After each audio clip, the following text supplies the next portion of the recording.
Hi guys! Welcome dito sa The Sun and Sorrow. Ang reading nito ay for collective for anyone who can resonate sa reading nito. This is a general reading for collective. Let the darkness lead us into the light. Let our dreams are lost for temper trace. Baby, tell me one more beautiful lie. Once a child I ignite. May marireceive kang blessing, oh. As in, ma-receive mo kasi nasa kamay. No? Talagang mapasaya yan. May-unite din sa'yo. Yung blessing na yan, ma-receive mo talaga yan. Hindi na may darating lang ng blessing from heaven or from the Holy Spirit. Kasi dove, no? May dove dyan. Pero ano yan talaga, ma-receive mo talaga yan. And there is a union na mangyayari. And for sure, you're ready for this new love, new blessing, union na mangyayari, partnership. What's with the Two of Cups? Ace of Swords in reverse. What's with the Ace of Swords in reverse here? Hindi nagsasucceed kasi yung yung mga hindi naging victorious yung mga atake kasi, no? Na mga atake or mga sinisend for sure sa'yo o sa person mo din. Kaya mangyayari tong union na to. Union between you and your person. Hindi nagtatagumpay kasi yung mga sinisend nila. May sinisend sila, yung iba. Siguro mga ill-wishing nila, mga ganun, o kaya ay palipad hangin, spell, o mga ano pa, mga ritual na ginagawa nila, o mga demonyo. Hindi nagtatagumpay na masend sa inyo na paghiwalayin kayo, na napigilan kayo, na harangan kayo, o kaya mga mga balakid ba na sinisend nila sa path ninyo, sa inyong dalawa para hindi kayong magkatuluyan, para hindi mangyari tong union na to, ay hindi na nagtatagumpay, hindi na nagsasucceed yung mga sinesend nila. That's why may mangyayaring union na. Yan.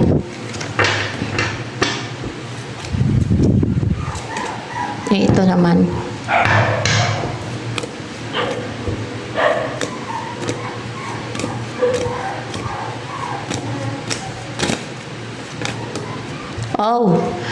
Ito ang main energy mo. Balance and fair. Kasi may, dito, fair ka, no? Pag mag-judge ng situation o ng tao, you know what is right from wrong. Marunong ka magtimbang-timbang kasi di ba may timbangan dito. Yeah. And very clear and very sharp yung isip mo para ma-identify mo, ma-determine kung sino yung kagaya ng kung sino yung good o kung sino yung evil, kung sino yung masisave, kung sino ang mapunta sa impyerno. Madali lang naman talaga malaman yun pagka lalo kung makatwiran ka, no, na klase ng tao, and kung marunong ka magtimbang-timbang. Yan, yung mga ganyang bagay, di ba? Iba lang talaga, hindi nila matanggap, no? Na yung ganong gawain, lalo kung ginagawa nila, like yung pang scam, o kaya yung deceit and scheme, okay, witchcraft na ginagawa nila, mapupunta sila sa impyerno dahil sa mga ginagawa nila na yan. Hindi nila matanggap yun, kaya sa langit to sila mapupunta kahit gumagawa sila ng ganon. At ayaw nila itigil kasi hindi daw sila mapupunta sa impyerno. Yun ang paniniwala nila. Alam mo, baluktot ba, mga ganon. Talagang panindigan nila kahit na talagang yun ang kanilang paniniwalaan. Kaya kasi nga baluktot sila Pero, ikaw, marunong ka mag-identify, mag-determine kung kunwari, kung si ganito, ganyan ba yung mga pag-ugali niya, ginagawa niya, ay masisave ba siya? Mga ganon, kung nasa side ba siya ng light, mabuti ba siya, kasi black and white, di ba? O kung sa side siya ng kadiliman, yung ganyan, o sa side ng liwanag, o sa side ng kadiliman, sa side ba ng God, o sa side ng devil, o kaya kung mapunta siya sa langit o impyerno, o masiba o sa impyerno mapunta, mga ganun ba, no? Nasa ugali kasi, sa gawa kasi ng tao yan, mag-base, yung mga ganun. So yan, kahit common sense nga lang Kaso na yung iba, ay pinapaniwala nila sarili nila ng lies. Lies nila o lies ng devil. Ganon. Puto/devil. So, yan. Ano pa? Energy mo ngayon. Ayan o, the maiden. Loving, affectionate towards animals. Simple lang, natural. Walang kaarte-arte. Ganon kay. And, so fresh yung energy mo ngayon. And, nag-heal kasi sa nature, no? And you feel more connected sa nature, sa Mother Earth. And gusto mong mingle with animals or to spend time outdoors, ganyan. For sure, mapagmahal ka sa mga hayop. Talaga na-appreciate mo sila. Talagang pinapakita mo na you love them, pinagmamahal sa kanila, ikaw, yan, ganyan.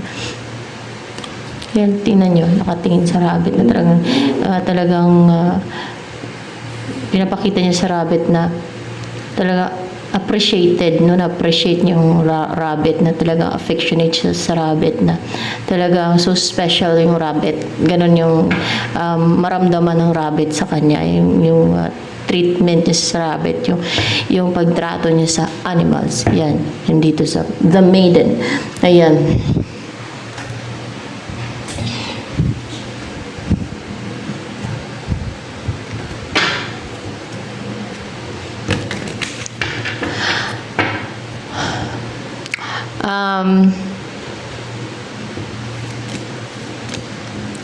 Or else, may na-serve na justice din sa'yo eh. Justisya. May nangyaring balance sa buhay mo o may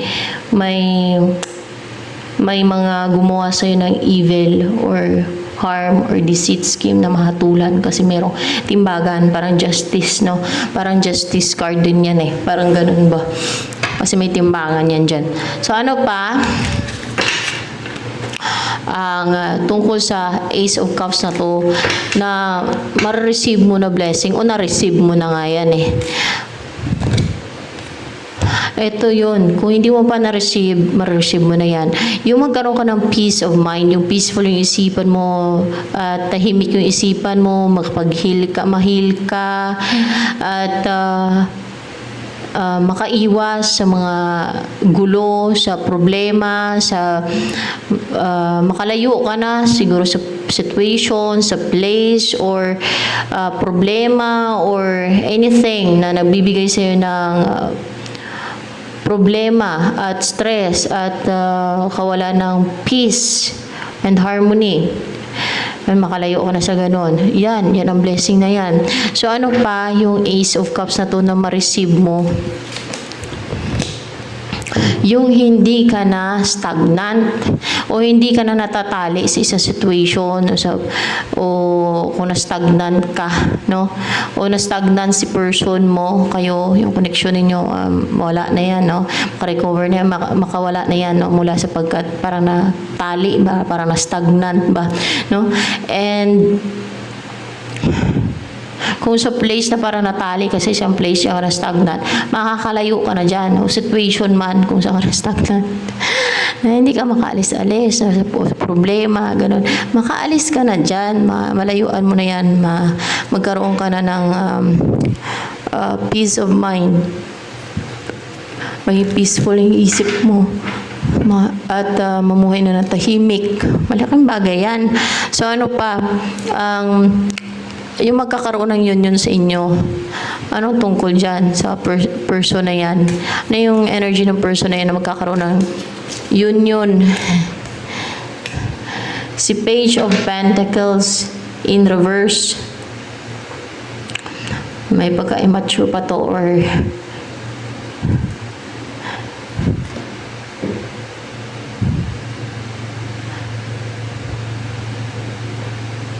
hindi siya ganun ka-positive and hindi siya ganun ka-brave na mag-reach out o mag-offer ng gusto niya i-offer kasi parang hindi pa ready na mag-reach out kasi in reverse yung Page of Pentacles. Bakit Page of Pentacles in reverse yung energy ng person na magkakaroon ng union sa inyo?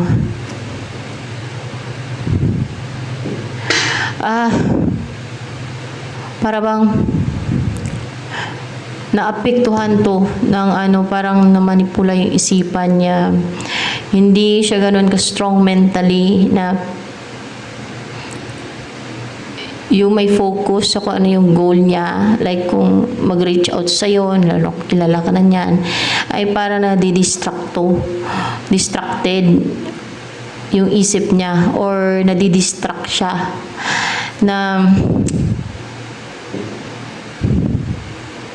parang natatangay ba? Parang kunwari, goal niya na, kunwari mag-ano na siya sa'yo, no? Plano niya nang mag-reach out, tapos nadidistract siya ng mga distractions. O kung mayroong mga nanggugulo sa kanya, o may mga nagsisend ng mga influences o kaya mga spells para hindi siya mag-offer ng cup of love sa'yo, naapektuhan siya. Yan, naapektuhan pa siya. That's why ganyan yung kanya energy ngayon. Maring yung hindi na naapektuhan, ikaw yun. Yung mga atake na yun kanina. Yung mga sinesend nila dun sa taas kanina. So, yun dito, clarification sa Two of Cups. So, ano pa, ang energy ni Page of Pentacles na yan, na magkakaroon ng union sa inyo. The Fool. Pero fearless siya, guys. Fearless. Fearless and risk taker. Risk taker siya. Parang may pagka-fool. Ano siya? Foolish. Hindi naman siya foolish kasi minsan foolish to eh. Parang walang pakialam kung mag-risk siya. Mag-risk. Okay. Fearless siya, hindi siya natatakot na mag-risk. Pero ito, kung bakit ganito, kasi parang naging mahina siya ba na nadidistract siya, yung isip niya. Nadidistract to. Distracted yung isip niya. Parang walang focus. Parang hindi niya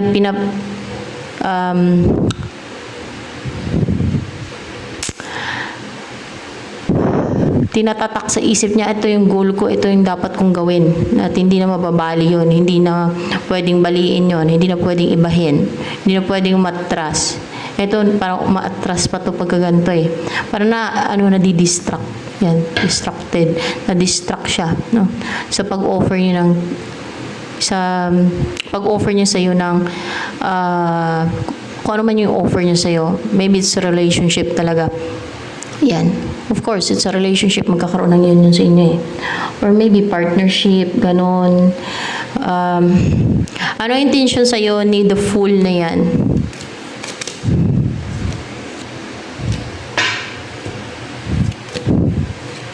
Hindi niya alam. Hindi niya alam. Unsure. Sa intention niya, kasi nga, distracted yung isip niya. Ano pa, ang intention sa'yo ni The Fool na yan, na person na magkakaroon ng union sa inyo? Ang mag-invest,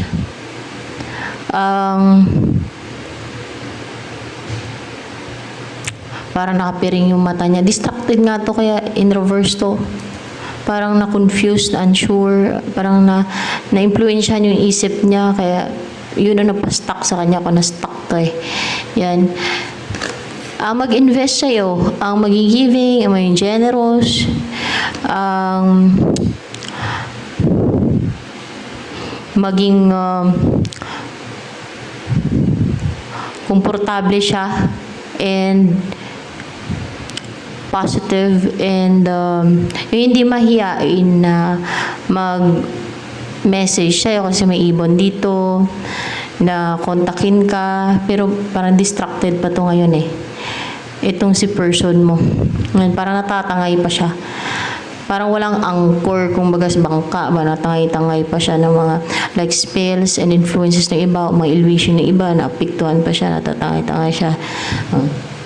Parang bangka na walang anchor, walang angkla. Na, natatangay-tangay siya, ganun yun. And, pero yun ang magkakaroon ng yun sa inyo. Maging stable din yan. Maging secure din yan.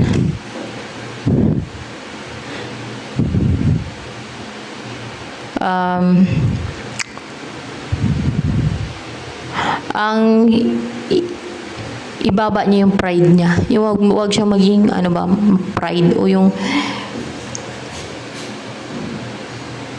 mapagmataas. Kasi the strength in reverse na siya mismo ang mag-reach out sa'yo, ang mag-invest sa'yo na hindi niya pa iralin yung pride niya. Okay, ganun. So, ayan. And, ano gusto mangyari ni Page of Pentacles in reverse na yan sa inyo? Yung magkakaroon ng union sa inyo. Yung mawala na yung mga harang, yung mga humaharang, mga balakid, yung mahadlang, yan. Yung mga walls, yung mga gustong pumigil, yung mga blocks sa between the two of you. Yun ang gusto niya. Or kung merong guarded sa inyo, yung ibaba na yung ibaba na yung wall, no? Yung guard. Yung hindi na maging guarded kayo both. Yan. Pati. So, ano ba ang nagustuhan sa'yo ni Page of Pentacles in reverse na yan na magkakaroon ng union sa inyo? Ano nagustuhan niya sa'yo? Kasi hindi ka na kokontrol, hindi ka na mamanipula ng devil or demon. Yun ang alam niya, yun ang obserbasyon niya sa'yo na hindi ka na-influensyahan, hindi ka na kokontrol ng devil, hindi ka na atake ng devil, hindi ka parabang hindi ka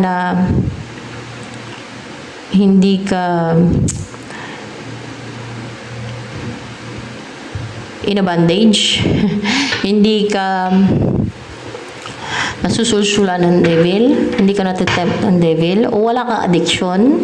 Yan. Pwede din na wala kang addiction kasi in reverse yung devil dito. Yan. Yan. Maganda nga yung wala addiction. Kasi matinong utak ng taong walang addiction.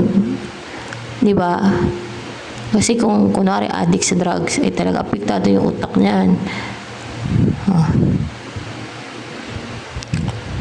Kaya dapat kung nagda-drugs, sino may nagda-drugs, no? Kung may nanood man dito, tigil para tumino yung utak. Kasi nakakasira ng utak talaga yung drugs. Huwag nyo na ipagtanggol yung, yung sarili nyo. Just accept the truth. Dahil mismong madoktor ang nagsasabi niyan. Kahit sino. Tapos bayan, ang dami kayo nabaliw dahil sa drugs. Kasi talagang dito sa Rizal yung drugs eh. Grabe. Buti ka mo, nung panahon ni Duterte, hindi natukhang yung mga adik. Samantalang sa ibang lugar ay natukhang, nadamay pa yung iba. Hindi naman ata, yung mga bata ata, nadamay ata. Dito, sa Rizal parang wala. Walang natukhang ata. Ewan ko, may natukhang ba? Pero dito sa amin parang wala eh. Pinagkukulong lang yung iba, yun na nahuli. Napakarami nun. Hindi nahuli yung iba. Parang pinasuko ba? Lang, sample ko lang.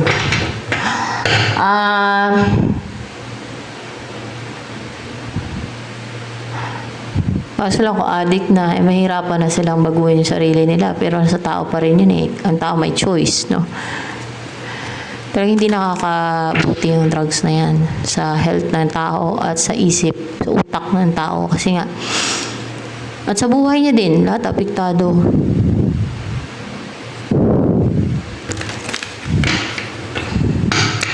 Matalino na ang tao, hindi kailangan ng drugs para tumalino, lumiksi. Para lumiksi, exercise, o di ba? Para tumalino, magbasa ng magbasa. Mag-aral na mag-aral. Kahit balat ng candy, basahin mo. Madagdagan yung kalaman mo. Di ba? Sa Google, ang dami pa rin ma-search na madagdagan yung kalaman ng isang tao para mas lalo tumalino, di ba? So, yan.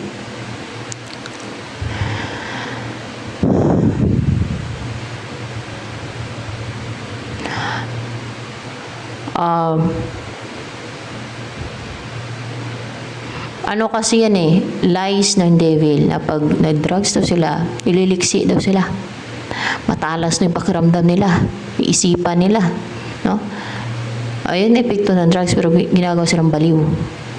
Sirain ng drugs ang utak nila. Makagawa sila naman kung ano-ano mga crime, evil, dahil sa drugs. O, nasama pa. Siguro kasama yan sa guidance ng ano, sino ba nag-guide dito eh? Angels? Hindi angels. Sino nag-guide dito ngayon? Holy Spirit. Let's see Holy Spirit. Kasama ba yon sa guidance ng Holy Spirit? Yung drugs?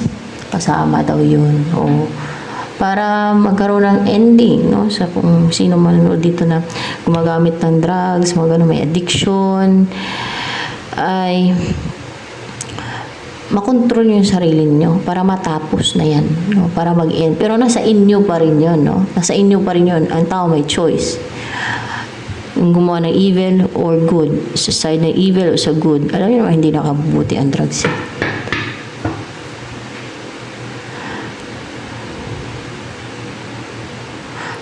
So, yan.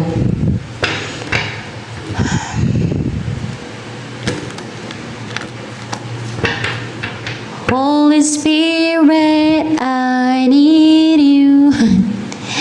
Come, Holy Spirit, I pray. Come, na na na na na na. So Holy Spirit ang nag-ano nun sa inyo ha. Kasi ginaguide lang din ako dito, no. Yan. Huwag niyo masamain yan. Mas maganda kung sundin niyo yun, no? Yung guide ng Holy Spirit sa inyo para magkaroon ng pagbabago sa buhay ninyo and you will start to live a healthy life, a good life, and bagong buhay na, no, na matino, na maayos na buhay. Ano ba ang tamang term dyan? Payapang buhay at payapa yung isipan.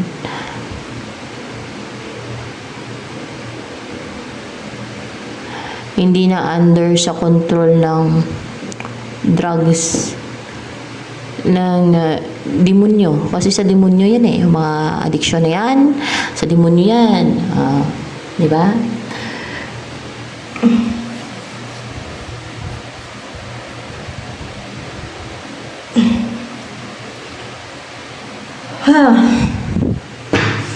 Ano ang nagustuhan pa sa'yo ni Page of Pentacles and Reverse na magkakaroon ng union sa inyo?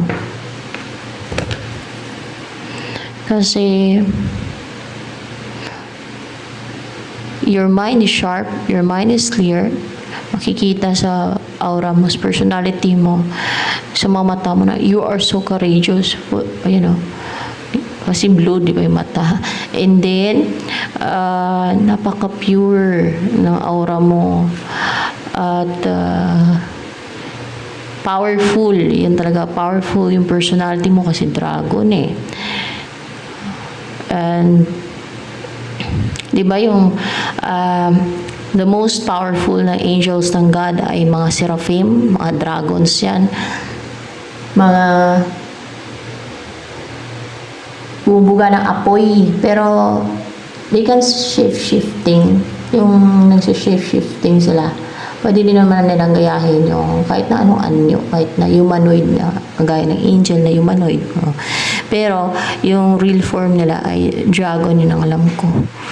Yan, the most powerful angels ng God. Made of fire yan. Yung mga seraphims, kaya apoy, ang kulay nila apoy. Kaya sumisimbolo ng power, no, strength, yung dragon. So, dahil you are strong and powerful. And, pwede ding wise kasi puti eh. Yan. Pati. Strong and powerful talaga. Yan. Ang personality mo.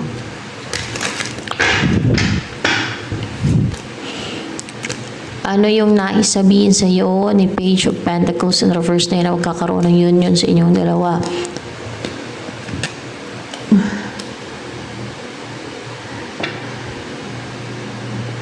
Yan ang nais na mangyari sa inyo. Mag-overthink ka na mag-overthink sa isa't isa. Isip kayo ng isip sa isa't isa. Also the Nine of Swords here.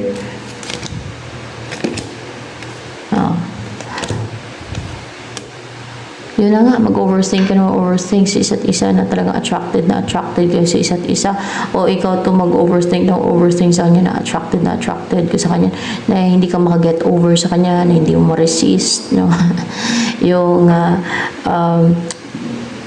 yung attraction na maramdaman mo sa kanya, o na feel mo sa kanya, yung talagang gustong-gusto mo siya, na hindi siya mawala sa isipan mo. May pagka-selfish ito sa person mo. Naisip ka ng isip sa kanya na matindi ang attraction mo sa kanya. Yun ang gusto niya mangyari. O pareho kayong dalawa na ganon kayong dalawa sa isa't isa. Gustong-gusto niyo yung isa't isa na i-wish mo siya, na i-wish na mapangasawa mo, na siya talaga ang makatuluyan mo. Yan ang gustong mangyari ng person mo. Yan ang gusto ng person mo. So, ano yung message ni Page of Pentacles in reverse na yan na magkakaroon ng union sa inyo?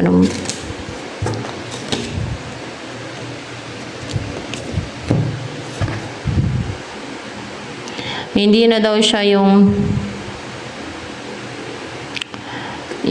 manatili na yung sa comfort zone niya, yung komportable siya, na stable siya, grounded, manatili sa place niya kung saan siya komportable, yung ganun ba, kung saan siya feeling stable, secured, o kung nagninegosyo to na yun ang pinag-focusan niya, o hanap buhay para mas lalong yumaman siya, no? Ay hindi na yun ang pag-focusan niya. Instead, para man yung work niya, dati doon siya nagfo-focus sa stability niya eh.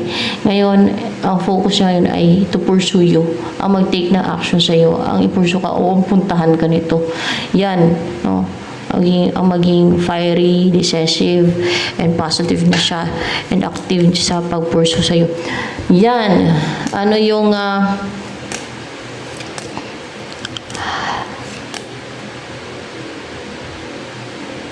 gusto pang sabihin sa iyo ni Page of Pentacles in reverse na yan na magkakaroon ng union sa inyo? Upright ka yan. Talang eh. In reverse. Hindi na daw siya nagja-juggling eh. Oh, kaya nga, makapag-ano na siya, take ng action. Oh. Hindi na daw kumapit sa kanya. Hindi na na-unite sa kanya. Nahiwalay na sa kanya. Na-separate na sa kanya yung gawa ng magician o mga manifestor o ng mga witches. Yan ang sinasabi niya dyan. At clear na daw yung isip niya. Actually, palang pa yan eh. Nawa ko na upright. Upright ba to? Yeah, clear na daw isipan niya. Hindi na clouded yung isipan niya. Hindi na clouded yung judgment niya. Klaro na daw. Yun ang sinasabi niya. Pero, ano kayang reality? At mukhang napiktuhan pa siya. So, yan. Ito na lamang. By the way, ang dami ba nagkakagusto sa'yo? Tingnan natin. Oo, ang daming gusto mag-offer sa'yo ng cup of love. Yan. So, kung ayaw mo dyan sa person na yan, lalo kung hindi pa dumadating yan, ay kung may mag-offer sa'yo na magustuhan mo naman, why not? O, diba? So, yan. Ito na lamang for collective reading, guys.